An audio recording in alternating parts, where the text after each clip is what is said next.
Bonjour à tous les fans de la Route du Rhum. Nous sommes aujourd'hui avec le skipper Thibaut Vauchel-Camus sur son navire, donc le Solidaire en peloton Arcep. Bonjour Thibaut. Salut Phil. Ça va? Ça va bien. Bon, on s'était vu il y a quelques semaines, quelques mois déjà, un peu plus loin sur les quais. Tu étais en pleine préparation, le bateau était à quai. Et là, on est donc à 6 jours du départ de ta troisième participation à la Route du Rhum. Est-ce que tu peux nous en dire un petit peu plus sur ton état d'esprit à quelques jours du départ, s'il te plaît? L'état d'esprit est plutôt bon. Ouais. On est relativement prêt. Là, on est dans le registre du détail. Voilà, là, on est en train de remettre les derniers foils sur le bateau qui a bénéficié d'un petit refit. On sait qu'on a le temps de le faire là. Ça paraît impressionnant, mais c'était calé, il n'y a pas de lézard. Et puis, voilà, j'ai la chance de m'appuyer sur une super équipe qui connaît la péloche,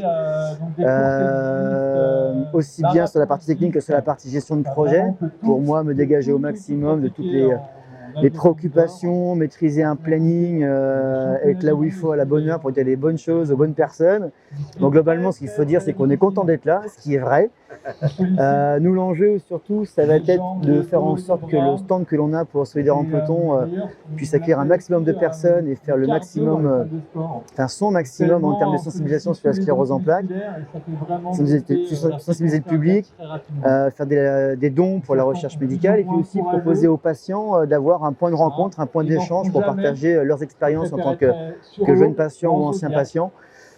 Voilà, et montrer que la sclérose en plaques est un sujet important, très important, mais la vie est certes plus compliquée, mais elle n'est pas finie pour autant. Il y a encore plein de choses extraordinaires à vivre, et notamment encourager les patients à venir naviguer sur le bateau, à s'offrir un bon moment. Alors, pas là pour la Route du Rhum, on se donnera rendez-vous en 2023 quand on sera prêt à repartir, mais sinon ça va, c'est bien rythmé. Beaucoup de choses à faire. Alors, et au milieu, il faut penser un peu à se reposer.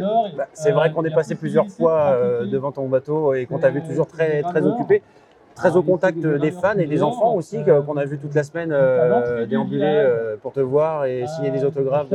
Voilà, t'as un contact, t'es très en contact en fait des gens finalement. Alors très en contact, oui, ça fait partie de notre boulot parce que c'est une chance qu'on a dans notre sport que d'avoir une telle proximité avec le public, ce qui est assez rare finalement, parce que vraiment on nous voit au loin, voire pas du tout. Et là, de pouvoir partager, raconter, sensibiliser, et parfois même démystifier un peu ce qu'on fait, c'est une expérience unique qui est assez incroyable, surtout quand on voit le succès du village. Il y a un très beau village, la nuit c'est magnifique avec les illuminations. Il ne nous prive pas des fois d'exprimer certains avis dans la gestion de l'événement.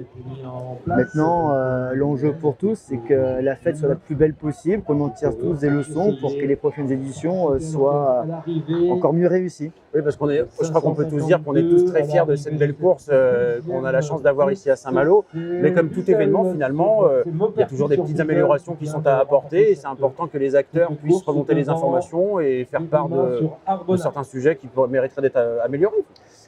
Complètement, tout ça en considérant quand même qu'on est sur un événement de rang mondial en termes de visibilité, de fréquentabilité, dans le sens noble du terme. Oui, tout à fait. C'est autant d'occasions de voir des bateaux incroyables, de rencontrer des profils atypiques, hommes et femmes qui sont à la tête de ces bateaux-là, qui mènent ces bateaux-là. De pouvoir aussi se faire une culture de la mer, d'être sensibilisé sur les questions environnementales, comme nous aussi de pouvoir mettre en avant des sujets qui sont trop mal connus, sur des sujets humanitaires, sociétaux, médicaux. Et c'est très important d'avoir ce genre d'événement-là pour partager au mieux. Voilà, je me suis fait entendre sur certains sujets. Qui ont eu l'avantage d'amener un vrai débat. Maintenant, il faut qu'on sache aller plus loin en étant constructif et tout en ayant aussi une considération pour la contrainte que ça peut apporter dans la vie quotidienne paisible de Saint-Malo. Mais voilà, c'est une fois tous les 4 ans, c'est 15 jours, il faut savoir l'apprécier et se dire qu'on a une chance d'avoir ça à Saint-Malo. On est tous conscients, je crois. On a beaucoup de chance, on a surtout beaucoup de chance d'avoir autant de bons skippers sur le pays de Saint-Malo finalement, puisque vous êtes presque une vingtaine à prendre le départ cette année. On est une vingtaine associés au territoire de Saint-Malo.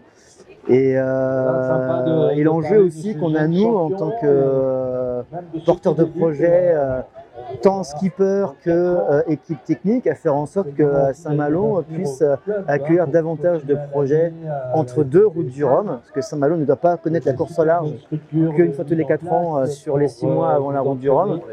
Voilà, si on veut avoir les capacités d'assumer tout l'émerveillement que l'on procure et les motivations, les vocations qu'on peut susciter, il faut que localement aussi, on soit capable de proposer des conditions d'accueil et de travail intéressantes pour que les projets se développent à Saint-Malo, restent à Saint-Malo et de mettre en avant tout l'écosystème que l'on représente.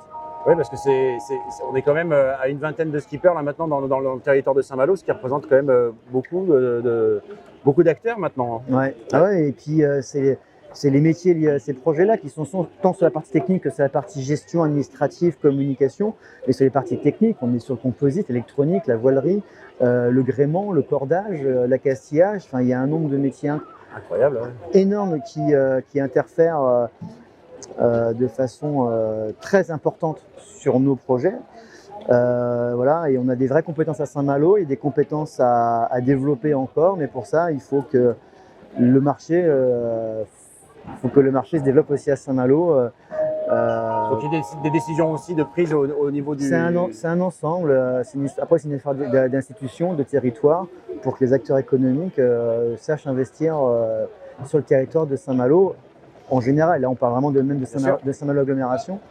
Donc voilà, il y a un vrai enjeu. On sent qu'il y a des évolutions, il y a une sensibilité à nos activités, il y a une écoute sur nos propositions. Voilà, après, il faut aussi respecter le temps que nécessite la validation d'investissement, c'est pas rien. Et voilà, et puis il faut se dire que la route du Rhum est Saint-Malo et doit rester Saint-Malo. Tout à fait, on est bien d'accord. On va terminer sur… Et bien sûr, la Guadeloupe.